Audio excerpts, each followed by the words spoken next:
Imagine waking up in a village where nothing looks destroyed. The houses are still standing. There's no fire, floodwater, or wreckage. If you didn't know better, you'd think everyone just stayed in bed. Except they had. Permanently. That was the scene around Lake Nyos in Cameroon on the morning of August 22nd, 1986. Overnight, at least 1,700 people had died. Some estimates go closer to 1,800. Thousands of animals died with them, and investigators later said some victims looked like they'd simply fallen asleep mid-sentence. No earthquake or eruption you'd recognize as an eruption, and no attacker. The only clue to be found was that every village that got hit sat below a quiet lake in a volcanic crater, and whatever came out of that lake moved through the landscape without anyone seeing it coming. Which, as you're about to find out, is exactly the problem. Lake Nyos isn't famous. It's a deep lake tucked into the hills of northwest Cameroon, the kind of place that shows up on a map and nowhere else. For the people who lived nearby, it was just scenery and somewhere you fished, not somewhere you feared. But Lake Nyos sits inside an old volcanic crater, and for years, maybe decades, something had been quietly building underneath it. Nothing on the surface gave it away. The water looked calm because it was calm, right up until it wasn't. On the evening of August 21st, 1986, people near the shore heard a deep rumble. By morning, the damage stretched for miles. What investigators eventually pieced together sounds less like geology and more like a horror premise, a lake that could kill an entire valley overnight and leave the buildings standing. Reconstructing exactly what happened that night is hard, mostly because the people closest to the lake didn't live to describe it. But the evidence points to this. Late on August 21st, the lake erupted, not upward in a fireball, but from below, in the water itself. Something surged out of the crater and rolled down through the surrounding valleys while people slept. The pattern of who survived and who didn't gave investigators their first real lead. People on higher ground made it, while people in the low-lying villages closest to the water didn't. Whatever swept through wasn't floodwater. Floodwater doesn't care about elevation the way this did.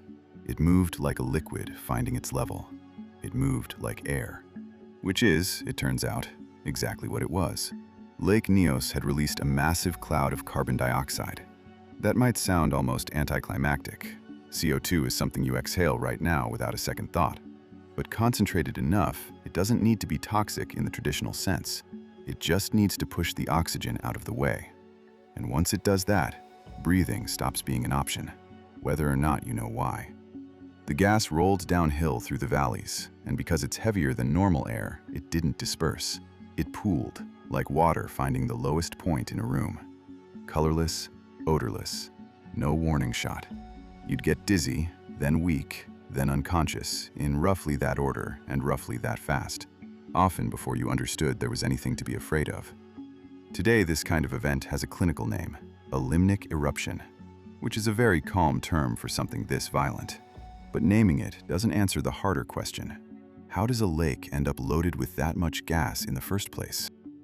The answer was sitting at the bottom the whole time. Lake Nyos runs about 200 meters deep in places, and for years, volcanic CO2 seeping up from below had been dissolving into that deep water. Down there, the pressure is enormous, enough to hold gas in solution the same way a sealed bottle of soda holds its fizz. Shake it all you want, as long as the cap's on, nothing happens. The cap, in this case, was pressure, and pressure can drop. Once it does, bubbles form. Those bubbles drag more water upward, which drops the pressure further, which releases more gas, which creates more bubbles. A feedback loop that, once it starts, doesn't really ask permission to stop. What actually started it in 1986 is still debated. A landslide, a sudden cold snap mixing the layers, even just wind.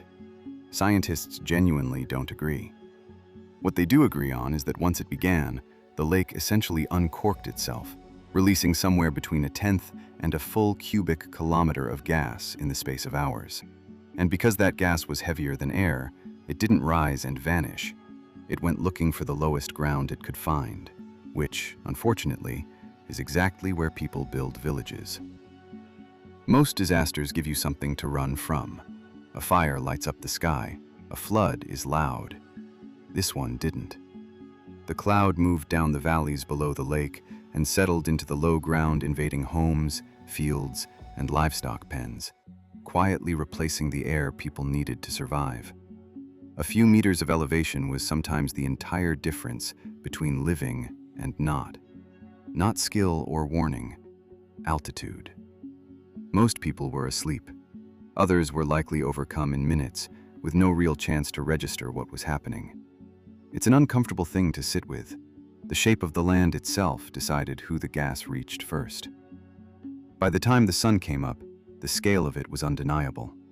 At least 1,700 people died in the Lake Nyos disaster. Cameroonian and international estimates run as high as 1,800. Around 3,500 livestock died with them.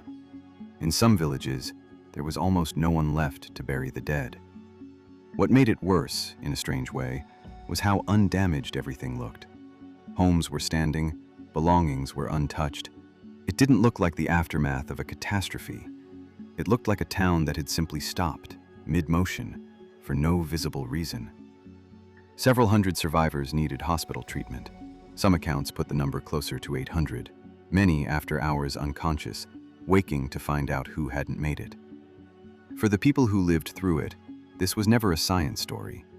It was the day their community was rewritten. And investigators had one more uncomfortable finding. The lake still had gas dissolved in its depths. So, could it happen again? The fix, when it came, was almost stubbornly low-tech. Engineers ran a pipe down into the lake's gas-saturated depths.